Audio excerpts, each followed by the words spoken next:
নমস্কার। সদ্যপ্রয়াত অভিনেতা রাহুল অরুণোদয় বন্দ্যোপাধ্যায়ের শেষকৃত্যের সময়কালে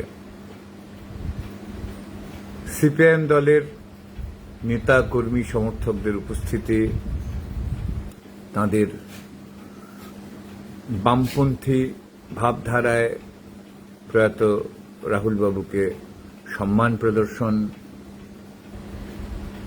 স্লোগান দেওয়া, ইন্টারন্যাশনাল গাওয়া, এই সমস্ত কিছুকে ঘিরে একদল গেল রব তুলেছেন।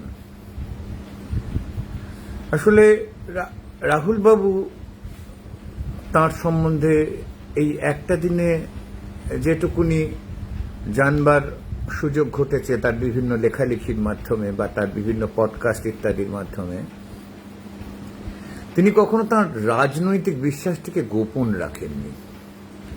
তিনি যে বামপন্থী রাজনীতির একজন একনিষ্ঠ সমর্থক, তিনি যে প্রগতিশীল চিন্তাভাবনার, নাট্যভাবনার একজন একনিষ্ঠ সমর্থক, কর্মী এবং অবশ্যই ইস্ট বেঙ্গলের সমর্থক, এই কোনো ব্যাপারটাকে তিনি গোপন রাখেননি।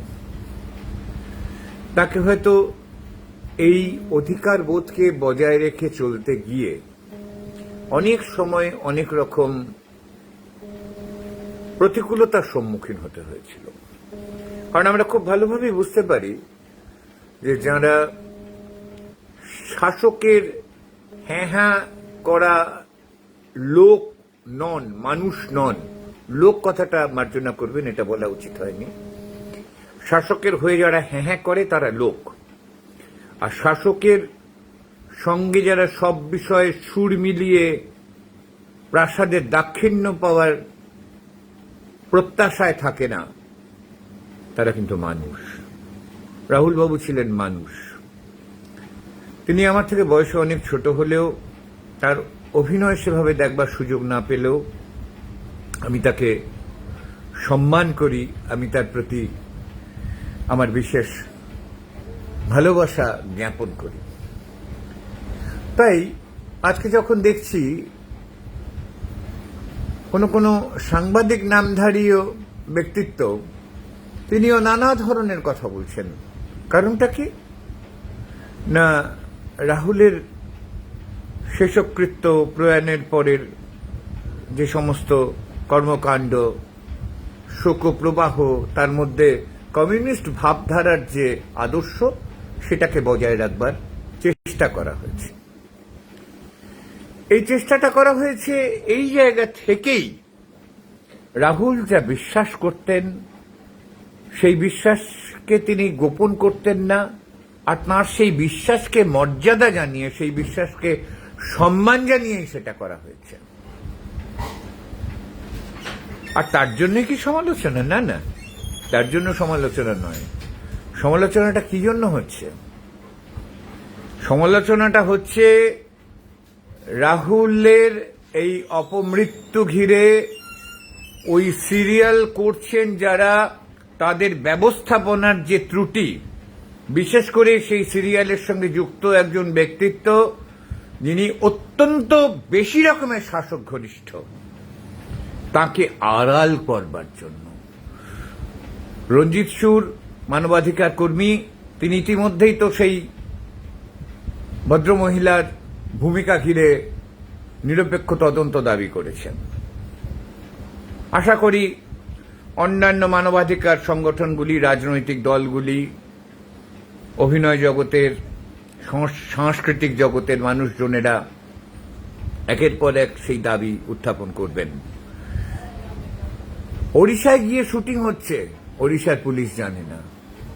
ড্রোন কোথা থেকে আসছে, ড্রোন ভাড়া করতে কি ধরনের পয়সা লাগে, এইসব বিষয়ে যারা কাজ করেন তারা জানেন।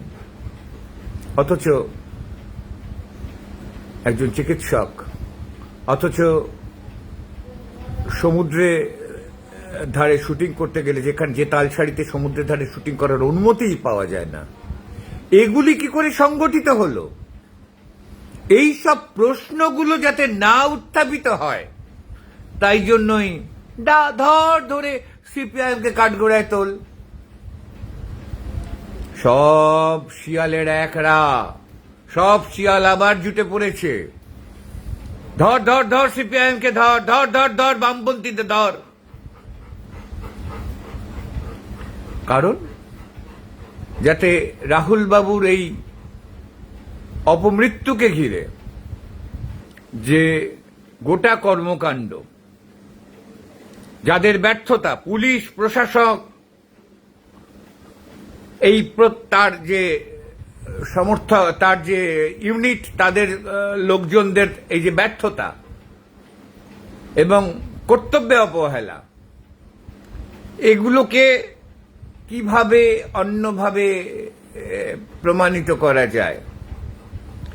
গতকাল তো একটা আশঙ্কা আমার মনে খুব বেশিভাবে দেখা দিয়েছিল। গতকাল যখন প্রথম এই দুঃসংবাদ পেলাম, ভেবেছিলাম হয়তো বলে দেওয়া হবে অভিনেতা ইনটক্সিকেটেড ছিলেন। তো ময়নাতদন্তের রিপোর্ট হাতে আসবার পর এই জায়গাটা খুব পরিষ্কার, তিনি ইনটক্সিকেটেড ছিলেন না। আসলে দায়টা ঝেড়ে ফেলে এই সমস্ত শাসক ঘনিষ্ঠ লোকদের দায় মুক্তির যে সনদটাকে কেনবার জন্যে এভাবে সিপিআইএমকে, বামপন্থীদেরকে রাহুল বাবুর শেষকৃত্যে ঘিরে অভিযুক্ত করা হচ্ছে। রাহুল বাবুর যে বিশ্বাস ছিল, সেই বিশ্বাসের প্রতি মর্যাদা রাখবে না তার বন্ধু, সমর্থক, অনুগামী, অনুরাগীরা? তাহলে কি সেখানে ভারত মাতা কি জয়, কি জয় শ্রীরাম, কি বাংলাদেশ থেকে চুরি করা স্লোগান জয় বাংলা, এগুলোই গাওয়া হবে? হ্যাঁ, এই ভাষাতেই তো বোধহয় রাহুল বাবু কথা বলতেন। তবে আমার মতো এরকম ঝগড়ার সুরে না, খুব মিষ্টি করে তিনি কথা বলতেন। আমার মনে হচ্ছে বামপন্থীরা সত্যিই মৌচাকের চাকে ঢিল মেরেছেন। তাই রঞ্জিত সুর মশাইয়ের যে অভিযোগ, যে মহিলাকে ঘিরে তার সন্দেহ প্রকাশ, তার অপদার্থতা ঘিরে সন্দেহ প্রকাশ, যিনি ওই সিরিয়ালের সামগ্রিক কর্মকাণ্ডের সঙ্গে জড়িত, রাজ্যের নারী সুরক্ষার ব্যাপারে একটা বিশেষ রকমের পদমর্যাদায় তিনি অধিষ্ঠিত। তার আগে আবার একজন এমন মানুষকে সেই পদমর্যাদায় রাখা হয়েছিল, যিনি কিছুদিন আগে আমাকে, তার সাথে একবার সামান্য সময়ের জন্য আলাপ হয়েছিল। তিনি আমাকে বললেন যে মাননীয় মুখ্যমন্ত্রীর মধ্যেই নাকি একমাত্র বামপন্থা আছে। যাই হোক, সেগুলো তো বিশেষ বিষয়। আসলে রাহুল বাবুর মৃত্যুকে ঘিরে গোটা সমাজের দৃষ্টিভঙ্গি, গোটা সমাজের আলাপ আলোচনার বিষয়টাকে অন্যদিকে ঘুরিয়ে দেওয়ার জন্যই টার্গেট করা হচ্ছে সিপিআইএমকে, টার্গেট করা হচ্ছে ইন্টারন্যাশনালকে, টার্গেট করা হচ্ছে রাহুল বাবু যে রাজনৈতিক মতাদর্শে বিশ্বাস করতেন, সেই মতাদর্শ অনুযায়ী তাকে লাল সালাম জানানো, তার প্রতি যে কমিউনিস্টোচিত যে সম্মান প্রদর্শন, এই সমস্ত প্রক্রিয়াকে আমরা জানি কিভাবে তার মৃত্যুকে ধামাচাপা দেওয়ার, মৃত্যুর কারণকে ধামাচাপা দেওয়ার চেষ্টা চলছে। আমরা জানি কিভাবে একটা দুর্ভাগ্যজনক, দুঃখজনক ঘটনাকে ঘিরেও রাজনীতি করছেন শাসক শিবিরের লোকজন, যেমন করছে ধর্মান্ধ সাম্প্রদায়িক শক্তি আরএসএস এবং তাদের রাজনৈতিক সংগঠন বিজেপি। তারা যে কুৎসিত ভাষায় একজন সদ্য প্রয়াত মানুষকে ঘিরে সমাজ মাধ্যমে লিখছে, সেটাই তাদের পরিচয়। এবং তার নিচে অনেকেই যে লিখছেন, জ্যোতিবাবু বলেছিলেন এরা অসভ্য বর্বর দল, সেটাই আবারও তারা প্রমাণ করছে। জ্যোতিবাবুর ওই উক্তির পর বোধহয় 15, 20, 25 বছর কেটে গেছে, কিন্তু সেই বর্বরতার সীমা থেকে তারা অতিক্রম করতে পারেনি। আর তাদের মানুষ সন্তান প্রতিযোগিতামূলক সাম্প্রদায়িক শক্তির দ্বারা ধারক বাহক,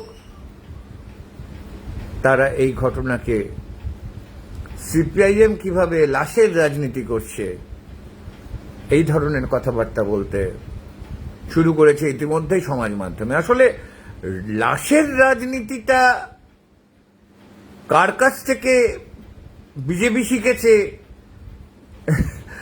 কবি সুভাষ মুখোপাধ্যায়ের মৃতদেহ ঘিরে কে কিভাবে লাশের রাজনীতি করেছিলেন, রাহুল বাবুর মৃত্যুর এই আকস্মিকতার মধ্যে সেসব নতুন করে আর মনে নাই বা করালাম আপনাদেরকে। কিন্তু ভাবুন বন্ধু, কাকে আড়াল করতে এভাবে সিপিআইএমকে আবার টার্গেট করা হচ্ছে? ওদের পেড মিডিয়া, ওরা তো নির্বাচন ঘিরে সিপিআইএমকে কোনো ধর্তব্যের মধ্যেই আনতে চাইছেন না। তাহলে সিপিআইএম, তাদের কর্মী, সমর্থক, নেতৃত্ব, তাদের সর্বোচ্চ নেতা মোহাম্মদ সেলিম, তিনি যখন রাহুল বাবুর নিথর দেহে পুষ্পার্ঘ অর্পণ করছেন, আমি সেখানে কমরেড কৌস্তভকে দেখলাম, কমরেড দীপশিতাকে দেখলাম, কমরেড সুব্রত দত্তকে দেখলাম, আরও বহু মানুষ আছেন, সবাইকে তো এই ভিডিও চিত্রে দেখতে পাইনি, কিন্তু সর্বোপরি আছেন যারা বুক দিয়ে আগলে রেখেছেন বামপন্থাকে, সেই মানুষরা আছেন। যারা বুক দিয়ে আগলে রেখেছেন আমাদের বিজন ভট্টাচার্যের ভাবধারায় অনুপ্রাণিত, বিজন ভট্টাচার্যের ভাবধারায় নিজেকে সঁপে দেওয়া রাহুল বাবু, অরুণোদয় বন্দ্যোপাধ্যায়ের নাট্য ভাবনাকে, সেই মানুষদের প্রতি অসম্মান জানাচ্ছে যে লোকগুলো। কেন জানাচ্ছে? জানাচ্ছে লীনা গঙ্গোপাধ্যায়কে আড়াল করতে, জানাচ্ছে লীনা গঙ্গোপাধ্যায়ের সঙ্গে যুক্ত লোকজন যারা ওই সিরিয়াল প্রক্রিয়ার সঙ্গে যুক্ত এবং যাদের অপদার্থতায় কোন রকম উদ্ধারকারী লোকজনরা ছিল না।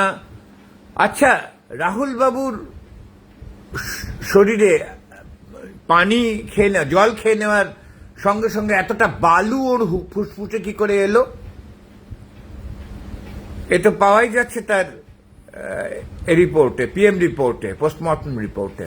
অর্থাৎ তাহলে দেখা যাচ্ছে যে তাকে উদ্ধার করবার জন্য লোকজন কত পড়ে গেছেন, পরস্পর বিরোধী কথাবার্তা শোনা যাচ্ছে। মূল কিন্তু সেই এক জায়গায়, উদ্দেশ্য মমতা বন্দ্যোপাধ্যায়ের ঘনিষ্ঠ লীনা গঙ্গোপাধ্যায়, রাজ্য মহিলা কমিশনের চেয়ারপারসন, তাকে আড়াল করা, তার দোষটা ঢেকে রাখা।